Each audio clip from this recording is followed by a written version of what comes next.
Música Vladimir Nabokov, 1932.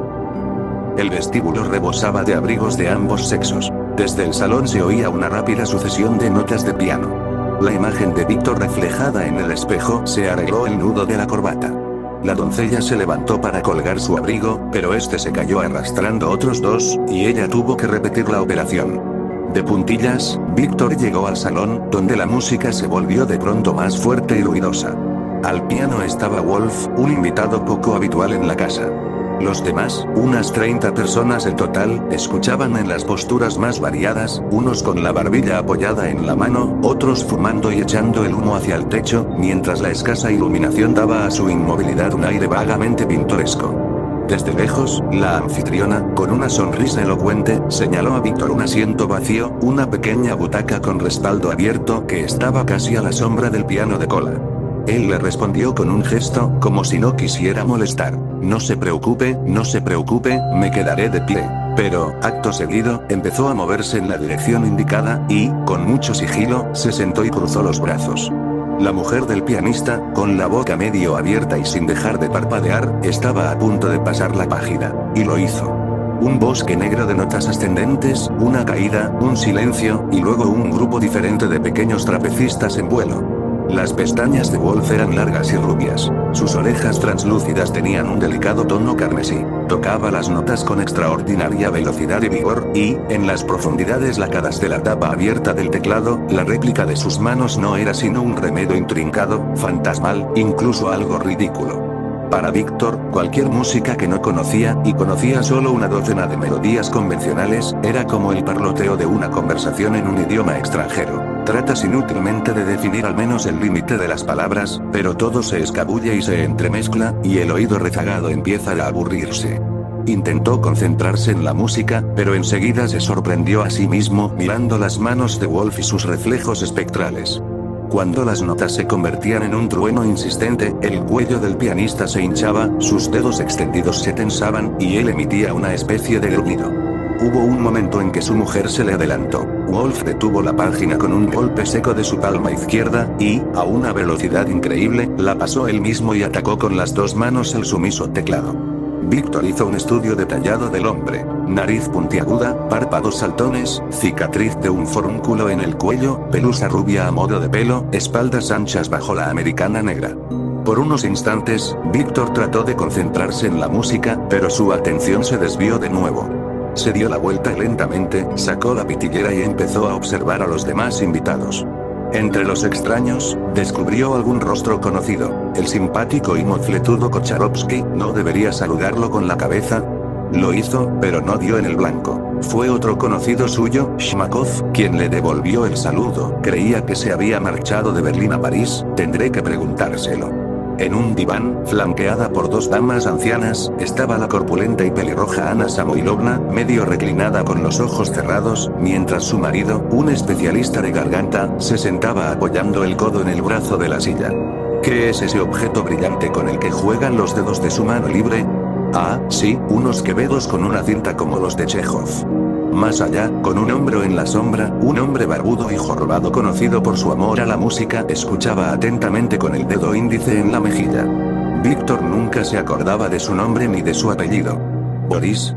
No, Boris no. ¿Borisovich? Eso tampoco. Más rostros. Me pregunto si estarán los Aruzin. Sí, ya los veo. No miran hacia aquí. Y un instante después, justo detrás de él, Víctor vio a su exmujer. Al instante bajó los ojos, y, mecánicamente, se puso a dar golpecitos al cigarrillo para tirar una ceniza que aún no había tenido tiempo de formarse. Desde algún lugar muy profundo su corazón surgió como un puño para lanzar un gancho, retrocedió, golpeó de nuevo, y empezó a latir con un caótico frenesí, rompiendo el ritmo de la música y ahogándola. Sin saber dónde fijar la vista, miró de soslayo al pianista, incapaz de oír una sola nota. Wolf parecía tocar un teclado mudo. Víctor sintió tanta angustia que tuvo que erguirse y respirar a fondo. Entonces, como si llegara veloz de un lugar muy lejano, jadeante, la música volvió a la vida, y su corazón latió de nuevo con un ritmo más regular.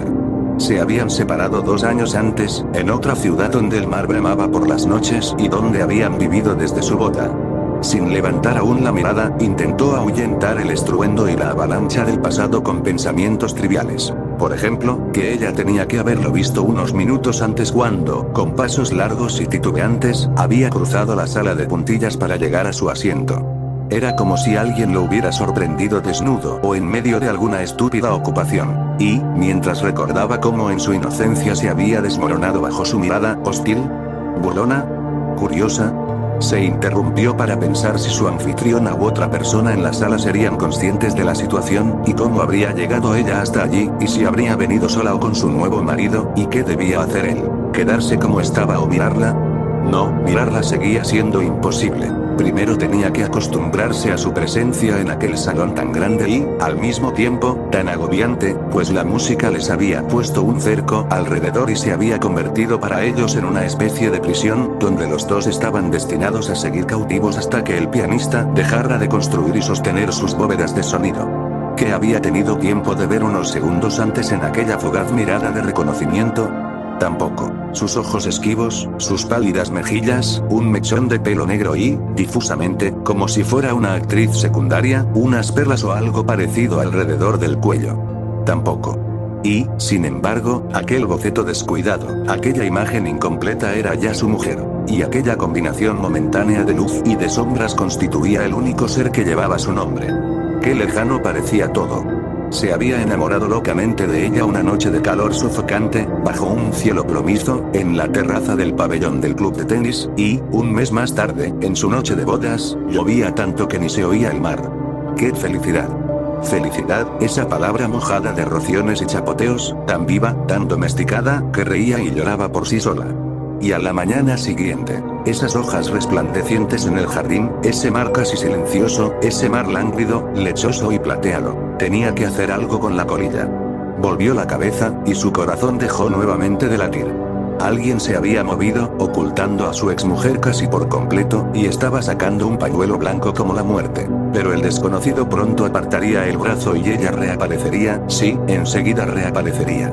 No, no soporto mirar. Hay un cenicero encima del piano. La barrera de sonidos continuaba igual de potente e impenetrable. Las manos espectrales en sus profundidades lacadas seguían haciendo las mismas contorsiones. Seremos felices para siempre, qué frase tan melodiosa. Cuánta luz despedía. Toda su exmujer era suave como el terciopelo, y uno solo quería abrazarla como se abraza a un potrillo con las patas dobladas.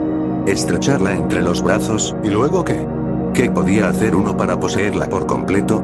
Amo tu hígado, tus riñones, tus células sanguíneas. No seas desagradable, contestaría ella. No vivían con grandes lujos, pero tampoco en la pobreza, y nadaban en el mar casi todo el año. Las medusas, arrojadas por las olas a las playas de Guijarros, temblaban con el viento. Los acantilados de Crimea brillaban entre la espuma. Una vez vieron como unos pescadores se llevaban el cadáver de un ahogado. Sus pies descalzos sobresalían por debajo de la manta y parecían sorprendidos. Por la noche ella hacía chocolate caliente. Volvió a mirar. Estaba sentada con los ojos bajos, las piernas cruzadas, la barbilla apoyada en los nudillos. Era muy musical. Wolf debía de estar tocando una pieza famosa, de gran belleza. No podré dormir en varias noches, pensó Víctor mientras contemplaba su cuello blanco y el suave ángulo de su rodilla. Llevaba un ligero vestido negro, que él no conocía, y su collar resplandecía. No podré dormir, y tendré que dejar de venir a esta casa. Todo ha sido en vano. 2 años de lucha y esfuerzo, mi paz interior casi recobrada, y ahora tengo que empezar de nuevo, intentar olvidarlo todo lo que ya casi había olvidado, más lo de esta noche. De pronto tuvo la sensación de que ella lo miraba furtivamente y se dio la vuelta. La música tenía que estar a punto de acabar. Cuando llegan esos acordes tempestuosos y entrecortados, el final suele estar cerca. Otra palabra misteriosa, final, ruptura, amenaza, el trueno rasgando el cielo, las nubes de polvo de una desgracia inminente. Con la llegada de la primavera ella se volvió extrañamente indiferente. Apenas movía los labios al hablar. ¿Qué te pasa?, le preguntaba él. Nada en particular. A veces se le quedaba mirando con ojos escrutadores, con expresión enigmática. ¿Qué pasa? Nada. Al caer la noche parecía estar muerta. No podías hacer nada por ella, pues, aunque era una mujer menuda, se volvía rígida y pesada, como si fuera de piedra. ¿No piensas decirme lo que te pasa? Y estuvieron casi un mes así. Entonces, una mañana, sí, fue la mañana de su cumpleaños, ella se limitó a decir, como si careciera de importancia: vamos a separarnos una temporada. No podemos seguir así. La niña de los vecinos irrumpió en la sala para enseñarnos su gatito, el único superviviente de una camada que habían ahogado. Vete, vete, vuelve más tarde. La pequeña se marchó. Hubo un largo silencio. Al cabo de un rato, lenta, silenciosamente, él empezó a retorcerle las manos. Deseaba romperla entera, dislocarle todas las articulaciones con violentos chasquidos. Ella se puso a llorar. Entonces él se sentó a la mesa y fingió leer el periódico. Ella salió al jardín, pero volvió enseguida. No puedo seguir ocultándolo. Tengo que contártelo todo. Y, como si le sorprendieran sus palabras, como si estuviera hablando de otra mujer y ella no entendiera nada, e invitándole a que compartiera su extrañeza, se lo contó todo. El hombre en cuestión era un tipo fornido, modesto, reservado. Jugaba al whist con ellos, y le gustaba hablar de pozos artesianos. La primera vez había sido en el parque, luego en su casa. Todo lo demás era muy vago. Paseé por la playa hasta el anochecer. Sí, parece que la música se acaba. Cuando le aboceteé el rostro a él en el muelle, me dijo: esto lo pagará caro. Cogió su gorra del suelo y se marchó. No me despedí de ella. Habría sido una tontería querer matarla. Vive, sigue viviendo. Vive como estás viviendo en este momento. Quédate sentada así para siempre. Vamos, mírame, te lo ruego, por favor, mírame. Te lo perdonaré todo porque algún día todos moriremos, y entonces lo sabremos todo, y todo será perdonado. Así que ¿por qué seguir posponiéndolo? Mírame, vuelve hacia mí tus ojos, mis queridos ojos. No. Se acabó. Los últimos acordes, opresivos, llenos de garras, uno más, y apenas el aliento necesario para otro. Y, al concluir con el que la música parecía haber entregado su alma definitivamente, el pianista elevó una mano y, con precisión felina, tocó, separada del resto, una sencilla y pequeña nota dorada. La barrera musical se disolvió. Aplausos. Wolf dijo: hacía mucho tiempo que no tocaba esto. La mujer de Wolf dijo: hacía mucho tiempo que mi marido no tocaba esta pieza, ¿saben? Acercándose a él, acorralándolo, empujándole con su barriga, el especialista de garganta le dijo a Wolf: maravilloso.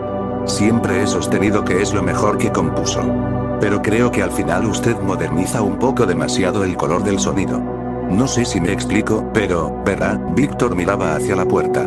Una dama morena y menuda con sonrisa desvalida se despedía de la anfitriona, que exclamaba sorprendida: ¿se marcha? Ni hablar. Ahora vamos a tomar todos el té, y luego escucharemos a un cantante.